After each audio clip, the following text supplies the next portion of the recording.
Hello, welcome, and thank you for joining us on Vygon's first ever podcast. I am very excited to kick this off and that you are choosing to join us. My name is Steve Jackson, and I am the National Product Specialist at Vygon. Today, we are beginning our podcast series on reducing venous depletion. Over the course of this series, we will be speaking with clinicians from across the U.S. and Canada, highlighting the initiatives that they have undertaken to reduce the number of needle sticks for their patients and ultimately reduce venous depletion. I have two people joining me today. The first is Connie Girgenti.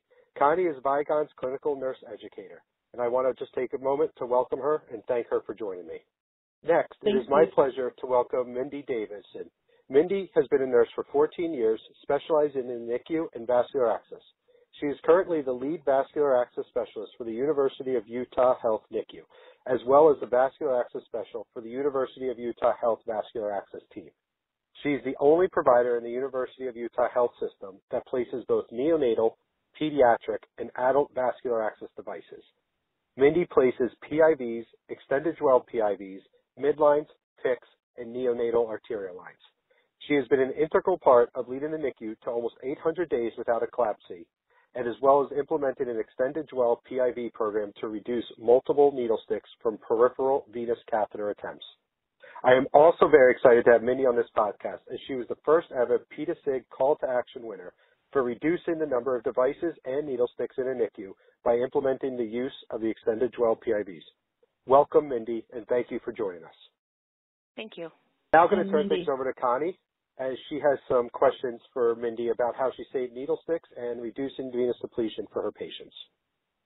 Thanks, Steve. It's my pleasure to join you and Mindy, our first guest. And Mindy, I want to congratulate you for winning the call to action. How exciting is it to be recognized for your hard work and your passion? I would like to just start by asking you a couple of questions. And the first one is that, I understand that you had done some data diving and you found some things that were a little surprising to you. I was wondering if you can tell us a little bit about what you've learned. Sure. Let me start out with telling you a little bit why I decided to look at the data. I had heard some rumors that some hospitals were having some moderate success with placing midlines in babies. So I approached my medical director. I hadn't done a lot of data collection at that point about placing midlines in babies. And I used the term midline at that point because my experience with adult patients, what I was proposing was similar in tip location to a midline. He was not at all interested. And so there really wasn't any research out there about midlines in neonates. And so I knew what I needed to do was some data collection before I approached him again. So I found that a real benefit for the babies would be I thought that the benefit would be not needing central lines, but what I really found was that we're poking babies way more for the short peripheral IVs than we thought. After looking at the data, I found that babies that didn't require central lines were receiving an average of 5.5 peripheral IVs from birth before they were to full feedings. So at an average of 2 attempts per peripheral IV, we found that we were poking babies about 11 times from birth to that point where they no longer needed vascular access. So I put all of that information together. I researched products. I learned that midline is actually not an acceptable term in neonates. They like the word extended dwell. And then I reapproached the medical director, my manager, the products team for the hospital about placing the extended dwell PIVs, and they were actually on board with it. So I think everyone was really surprised to learn that we were poking babies so much, and we felt like 11 pokes was an unacceptable number. And we knew that we could decrease that number. It would decrease pain, improve parent satisfaction, and really significantly improve vein preservation in the babies. Yeah, absolutely. I think a lot of people, we just don't know what we don't know. And it's not until you actually stop and count that we really do realize that, wait a minute, 11 pokes is a lot, it is. Especially for a preterm baby. Right. So, it's not easy to learn something new, let alone, going and teaching everyone about the new device. I think you've kind of identified what motivated you to consider your EPIVs, it was to reduce that number of sticks. Did you have other motivation that you want to share? No, I really think the big things that it came down to were vessel preservation and decreasing pain. That was the thing that really drove us to consider doing this. So I knew it would be a huge undertaking. It required our entire team to learn a new technique for line insertion. It just wasn't something they were familiar with. And they were all a little bit nervous.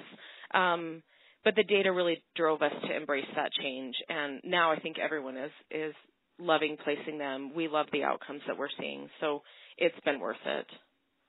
No, that's wonderful. Can you tell us a little bit about your results? You said that the nurses really like it. Was there a large learning curve with the EPIV?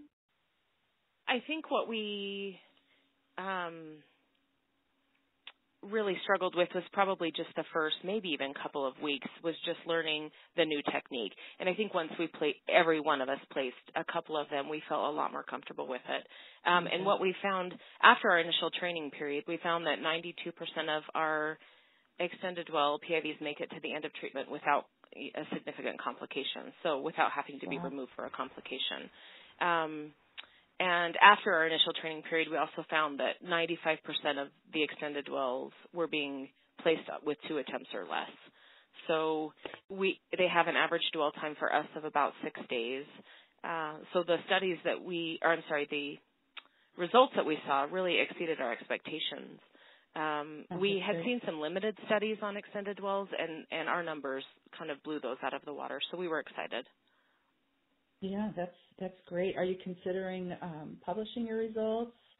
Possibly. We're about a year in now, so we'd like to have a little bit more data, and then we may consider that.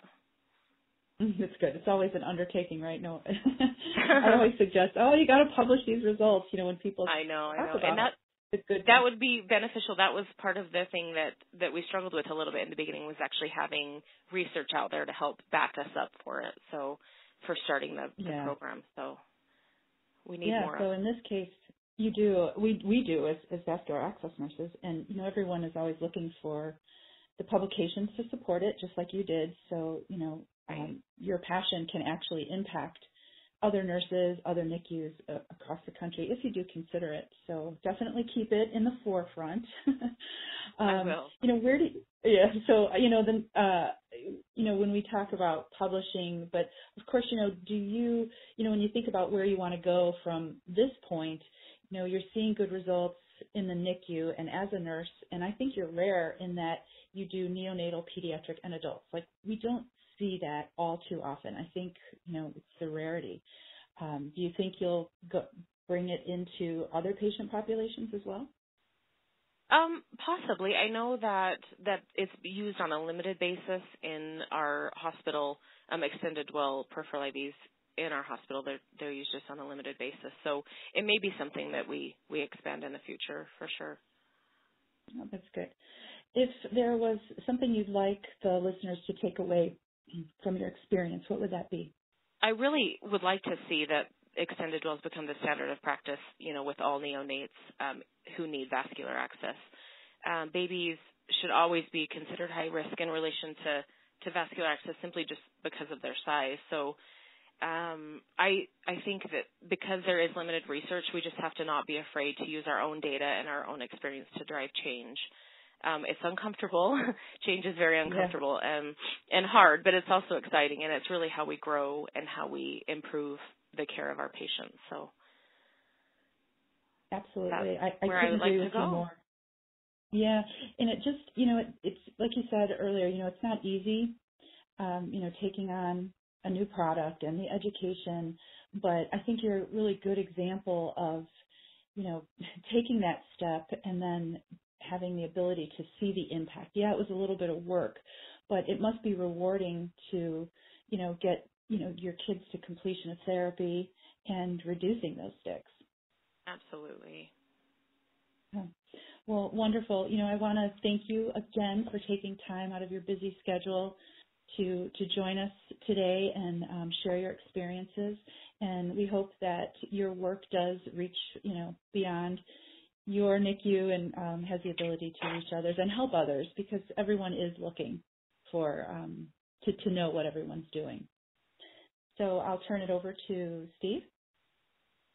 Great. Thanks, Connie. And Mindy, thank you so much again. I do really appreciate your time, Connie's time, and really the amazing conversation that both of you had. It's really a great thing to hear that people do take, that change and helping their patients out seriously and are willing to be kind of the trailblazers and on the forefront of changing vascular access. And we do appreciate you, as well does your patients in the NICU, and I am sure their family members are grateful to that as well. I also, again, want to really congratulate Mindy on her winning that PIVs call to action this year, as well as being, again, proactive in her practice and making a positive impact and difference in her patients' outcomes.